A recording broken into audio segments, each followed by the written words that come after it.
Hi, this is Dr. Melissa Bird. Thank you so much for watching my video. It's a spoken word piece, my first attempt at spoken word, called It's Difficult Not to Be Angry in America. I wrote it right after the 2016 election, and I really hope you enjoy it.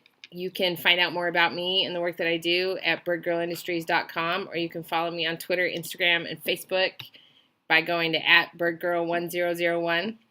I look forward to hearing from you. Thanks. Bye.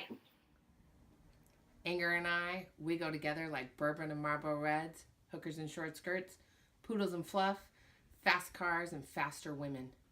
It is difficult not to be angry.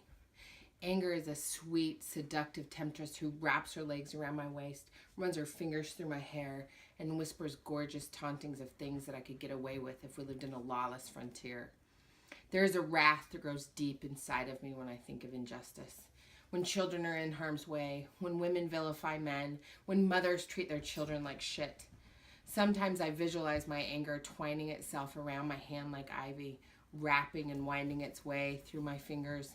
Then, as if my arms and hands have a mind of their own, I weave my hand through someone's hair at the nape of their neck, rolling and rolling around my hand until my grip is firm, and then BAM! I force their face into the edge of cement stairs, pummeling their nose until it's non-existent, remaining obliterated. This is what I would like to do to people who manipulate, who are narcissistic, who are sociopaths. This is what I would like to do to people who have hurt me. This is my recurring dream. Anger and I, we go together like bourbon and Marlboro Reds, hookers and short skirts, poodles and fluff, fast cars and faster women. In this new America, injustice is everywhere. It has always been there, of course, but for a hot minute it was forced underground and things seemed to be getting better for the underdog. For a split second of history, women and girls were doing better. For just a second. Sometimes I have this fantasy of myself in our new post-apocalyptic, nearly dystopian madness. 30 pounds lighter with six-pack abs and ripped up leather pants and motorcycle boots. Tits barely shrouded by my ripped up wife beater that's been ripped to reveal the ample amount of cleavage. Civilization in ruins. Dust everywhere. You know the scene. I emerge from the Trump rubble, guns on my back, like a genius mix of myself, Tank Girl, Katniss Everdeen, and Eleanor Roosevelt's. Equal parts diplomacy and badassery. Ready for whatever this new administration has to throw at me. I am the leader of the revolution, and I have been sent to put my anger aside and lead. The anger remains there, though, just underneath the surface, dangling from my mouth like my cigarette. In post-apocalyptic America, you can smoke and not get cancer. If the anger goes away, what is there to motivate me to keep going? What is there to fuel my fire? Completely letting go of anger to get in a Zen-like state would change the molecular structure of who I am. And so she sits, lounging in her crimson velvet fainting sofa, long, luscious legs poised, ready to spread, blood-red dressing gown, gaping to show just the very, very roundness of breasts, auburn hair lit by flame, seducing me, taunting me to come and settle into her curves to plot another wave of destruction.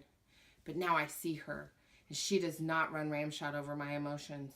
I have figured out how to turn the tables on her, and so I sit across from her in my leather and in my power, one leg draped over my enormous royal blue velvet chair, cigarette in mouth, whiskey in hand, here to have a simple conversation about how to interlace her madness with my quest for justice.